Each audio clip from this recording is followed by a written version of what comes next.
বন্ধুরা, পথ চলতি মানুষজন, পরিবহন কর্মচারী, ছবি তোলা হয়ে গেছে। অভিনন্দন জানাচ্ছি। বিধানসভা নির্বাচনে আমি বামফ্রন্ট মনোনীত সিপিআইএম প্রার্থী সায়ন ব্যানার্জি। আমি 28 নম্বর ওয়ার্ড এক্ষুনি পরিক্রমা শেষ করলাম, গোটা বিকাল জুড়ে। মূলত আমি খালি একটাই কথা এতক্ষণ ধরে ভাবছিলাম যে 28 নম্বর ওয়ার্ড এবং গোটা মহেশতলা জুড়েও যদি ভোটের দিন তুমুল বৃষ্টি হয়, এমনিতে তৃণমূল বলে উন্নয়নের জলে নাকি গোটা মহেশতলা ভেসে যাচ্ছে, উন্নয়নের জলে নাকি গোটা পশ্চিমবাংলা ভেসে যাচ্ছে। আমি খালি কল্পনা করছিলাম শুধু যদি ভোটের দিন বৃষ্টি হয় তৃণমূলের প্রার্থী কি বলবে, যে উন্নয়নের জলে ভোটাররাই ভেসে যাচ্ছে। এই অবস্থা ট্রেনের, এই অবস্থা রাস্তার, একটা ন্যূনতম নাগরিক পরিষেবা, যে একটা ভালো রাস্তা, একটা ভালো ট্রেন, একটু ভালো নিকাশি পরিষেবা। আমি বেকার যুবকদের চাকরি, মহিলাদের নিরাপত্তা, আমি এসব তো বড় বিষয়, এসবে পড়ে আসছি, কিন্তু ন্যূনতম নাগরিক পরিষেবা, যে একটু ভালো রাস্তা হবে, একটু ভালো ট্রেন হবে, সেখানে জমা জল থাকবে না। 28 নম্বর ওয়ার্ড ঘুরে আমি যা বুঝলাম, গোটা মহেশতলা বিধানসভা জুড়ে একই চিত্র। কি 13 নম্বর ওয়ার্ড, যিনি ভোটে দাঁড়িয়েছেন তার 17 নম্বর ওয়ার্ড, যিনি বর্তমানে চেয়ারপারসন রয়েছেন, এখানে পৌর প্রধান রয়েছেন, তিনি ঘটনাচক্রে নিজেই এখানকার এমএলএ। চারিদিকে কোথাও কোনো বর্ষাকালের দেখা নেই, কিন্তু জল দাঁড়িয়ে গেছে, ড্রেনে জল দাঁড়িয়ে গেছে। এইভাবে চলতে পারে না। আমরা আপনাদেরকে কথা দিচ্ছি, কাস্তে এতদি তারা আমার চিহ্ন, আপনাদেরকে আমরা কথা দিচ্ছি, আপনারা যদি আমাদেরকে এই নির্বাচনে জেতান, আমাদের প্রথম কাজ হবে মাস্টার প্ল্যান তৈরি করে মহেশতলার সাধারণ মানুষকে এই জল যন্ত্রণা থেকে মুক্তি দেওয়া। এই কাজ আমরা সবার প্রথম, সবাইকে সাথে নিয়ে এই কাজ আমরা করতে চাই। আর এর বাইরে কি দুর্বিষহ অবস্থা গোটা রাজ্যে, গোটা শিক্ষা ব্যবস্থা কার্যত লাটে উঠে গেছে। একটা জাতির যদি মেরুদণ্ড ভেঙে দিতে হয়, তাহলে তার শিক্ষা ব্যবস্থাকে মূলে আঘাত করতে হয়। গোটা পশ্চিমবাংলার মেরুদণ্ড ভাঙবার জন্য বর্তমান সময় শিক্ষা ব্যবস্থা লাটে। আলু পটলের মতো শিক্ষক শিক্ষিকাদের চাকরি বিক্রি হয়েছে। এই পশ্চিমবাংলার বুকে 1997 থেকে 2011 সাল 34 বছর আমরা সরকার চালিয়েছি। প্রত্যেক বছর আমরা এসএসসি পরীক্ষা নিয়েছি, সেই এসএসসি পরীক্ষার মাধ্যমে শিক্ষক শিক্ষিকা নিয়োগ হয়েছে। বর্তমান সময়কে আমরা দেখুন, একবার চোখ খুলে তাকিয়ে দেখুন কি ভয়ঙ্কর দুর্নীতি।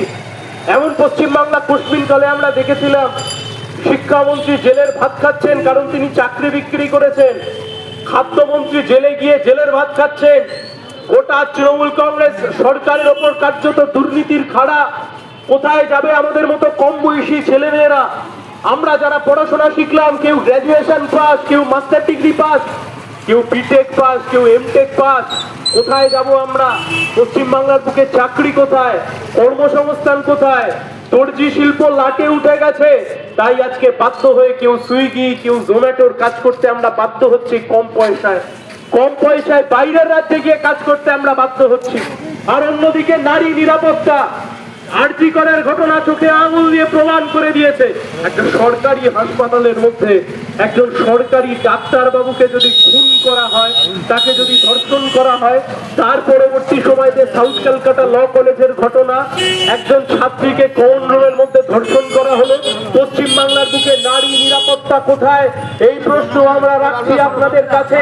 আমরা আপনাদের কাছে জানতে চাইছি, একবারের জন্য ভাবুন, ভোট তো অনেক পরের বিষয়, ন্যূনতম নাগরিক পরিষেবা নেই, কম বয়সীদের চাকরি ভেঙে পড়েছে, শিক্ষা ব্যবস্থা লাটে উঠে গেছে। গোটা মহেশতলা জুড়ে একটা ভালো সরকারি হাসপাতালের দেখা নেই। সরকারের পয়সায়, পৌরসভার পয়সায়, আপনার পয়সায় দিশারি হয়েছিল, পরবর্তীকালে তার বেসরকারীকরণ করে দেওয়া হলো। গোটা মহেশতলা জুড়ে একটা ভালো স্বাস্থ্য কেন্দ্রের দেখা পাওয়া যাচ্ছে না। তাই আমরা বলছি এই সব ইস্যুকে সামনে রেখে আমরা কাজ করতে চাই।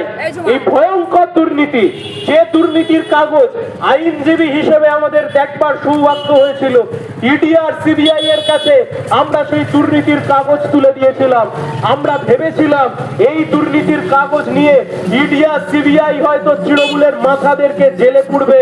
পরে আমরা দেখলাম আসলে দিল্লিতে মোদি আর রাজ্যে দিদি সেটিং করে বসে আছে। তাই জন্য এত বড় বড় দুর্নীতি করবার পরেও মাথাদের গায়ে কেউ হাত দিতে পারে না। এই সেটিং ভাঙতে হবে, এই সেটিং এর বিরুদ্ধে আমরা লড়াই করছি।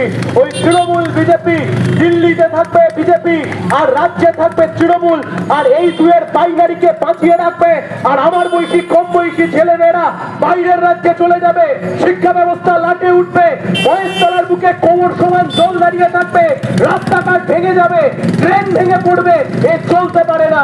এই ন্যূনতম নাগরিক পরিষেবা যারা দিতে ব্যর্থ তাদেরকে বিদায় জানান, কাস্তে হাতুড়ি তারা চিহ্নে ভোট দিন। কথা দিচ্ছি আপনাদেরকে, নিরাশ করব না।